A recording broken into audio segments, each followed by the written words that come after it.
حضرت حسن بصری رحمۃ اللہ علیہ بہت بڑے کبار مشائخ اور علماء میں ان کا شمار ہوتا ہے۔ ان سے کسی شخص نے یہ سوال کیا کہ حضرت مالی تنگی میں مبتلا ہوں اور مالی بحران ہے بہت زیادہ، اس کا کوئی حل اور کوئی عمل ارشاد فرمائیے۔ تو ارشاد فرمایا استغفار کثرت سے کرو۔ تھوڑی دیر کے بعد ایک اور شخص آیا اور اس نے کہا ہم لوگ قحط میں مبتلا ہیں اور زمین سے کوئی غلہ نہیں اگ رہا، جس کی وجہ سے ہمارے خاندان میں ہمارے گھرانوں میں سخت ترین پریشانی ہے۔ ارشاد فرمایا استغفار کرو۔ پھر ایک شخص آیا اور اس نے کہا کہ حضرت میرے یہاں اولاد نہیں ہے، میں کیا کروں، کیا عمل کروں؟ ارشاد فرمایا استغفار کرو۔ تین مختلف سوالوں کے جواب میں ایک ہی عمل ارشاد فرمایا استغفار کرو۔ مالی تنگی میں مبتلا ہے، اس کو بھی کہا استغفار کرو۔ قحط سالی میں مبتلا ہے، زمین سے غلہ نہیں اگ رہا، تب بھی استغفار کرو۔ اولاد نہیں ہے، اسے بھی کہا استغفار کرو۔ تو لوگوں نے پوچھا کہ حضرت تین سوال مختلف تھے اور جواب آپ نے ایک ہی ارشاد فرمایا۔ تو ارشاد فرمایا یہ تین مختلف سوالوں کا جواب اللہ تبارک تعالیٰ نے ایک جگہ پر ذکر فرمایا ہے، اور وہ ہے سورہ نوح، جس میں حضرت نوح علیہ السلام نے اپنی قوم کو یہ حکم دیا استغفروا ربکم انہ کان غفارا، اپنے پروردگار سے اپنے گناہوں کی معافی طلب کرو، اس لیے کہ اللہ بخشنے والا ہے۔ اور اس کے نتیجے میں کیا ہوگا؟ استغفار جب تم کرو گے، نمبر ایک یرسل السماء علیکم مدرارا، اللہ پاک خوب موسلا دھار رحمت کی بارشیں تمہیں عطا کرے گا۔ نمبر دو وَيُمْدِدْكُمْ بِأَمْوَالٍ وَبَنِينَ، اللہ تمہارے مالوں میں بھی اضافہ کرے گا، اور اللہ تبارک تعالیٰ تمہیں اولاد بھی عطا کرے گا۔ وَيَجْعَلْ لَكُمْ جَنَّاتٍ وَيَجْعَلْ لَكُمْ أَنْهَارًا، اور اللہ تبارک تعالیٰ تمہارے لیے باغات پیدا کرے گا، زمین سے نہریں چلا دے گا۔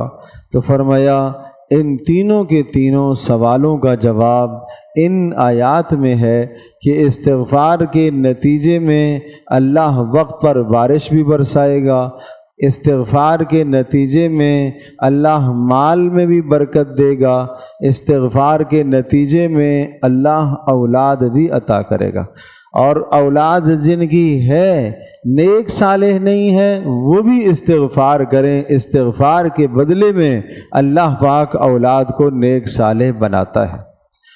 تو میرے عزیز دوستوں اور بزرگوں، مہنگائی کہاں سے کہاں پہنچ جائے، حالات کیسے بھی ہو جائیں، اللہ تبارک تعالیٰ کے لیے حالات کا بدلنا کوئی مشکل نہیں ہے۔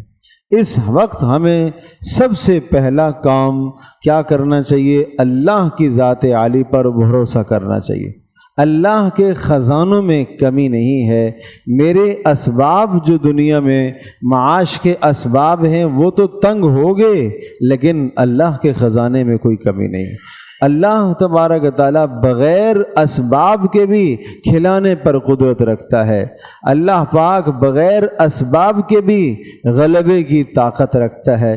جنگ بدر میں، غزوہ بدر میں مسلمانوں کے پاس اسباب کی بے انتہا قلت ہے، بہت زیادہ قلت ہے، لیکن اللہ تبارک تعالیٰ نے اسباب کے بغیر فتح عطا فرمائی اور غلبہ عطا فرمایا۔ بہت قلیل اسباب پر اللہ نے غلبہ عطا فرمایا۔ پتہ یہ چلا کہ اللہ قادر مطلق ہے، بغیر سبب کے بھی اللہ پاک کام کرنا جانتا ہے، اس لیے اللہ کی ذات عالی پر بھروسہ کیجئے۔ وَمَن يَتَوَكَّلْ عَلَى اللَّهِ فَهُوَ حَسْبُهُ، جو اللہ پر بھروسہ کرے گا اللہ اس کے لیے کافی ہوگا۔ وَيَرْزُقْهُ مِنْ حَيْثُ لَا يَحْتَسِبُ، اس توکل اور بھروسے پر اللہ اسے روزی وہاں سے عطا کرے گا جہاں سے اس کا گمان بھی نہیں ہوگا۔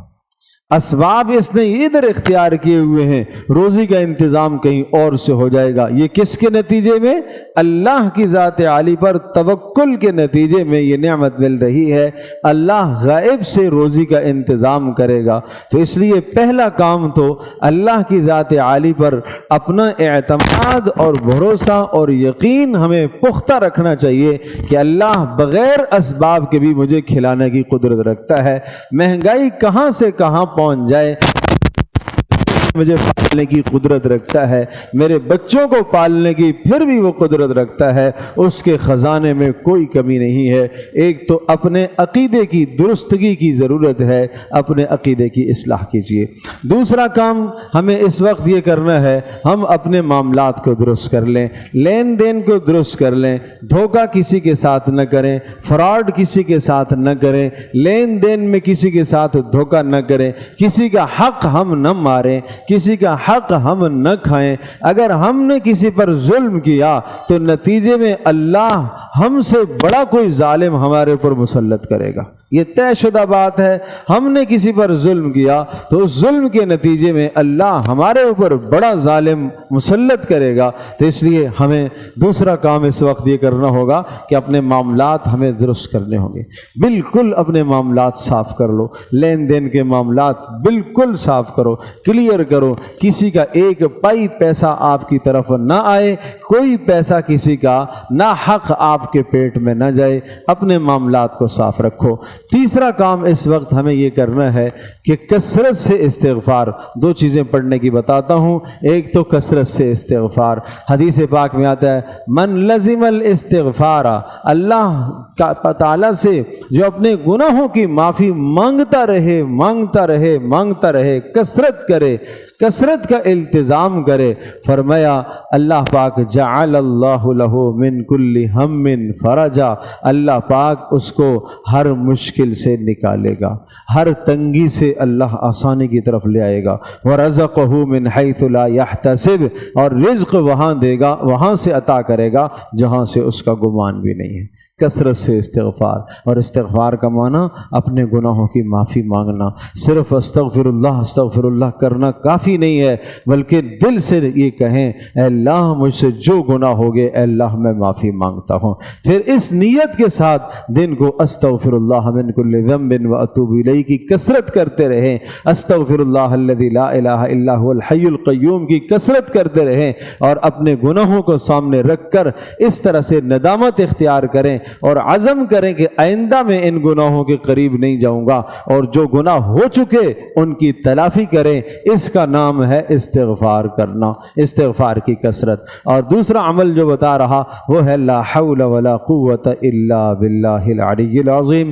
حدیث پاک میں آتا ہے یہ 99 پریشانیوں کا حل ہے، لا حول ولا قوت الا باللہ العلی العظیم۔ یہ اللہ کے عرش کے خزانوں میں سے ایک خزانہ ہے، جس کو اللہ کے عرش کا خزانہ مل جائے وہ کہاں قلاش اور کنگلا اور فقیر ہو سکتا ہے۔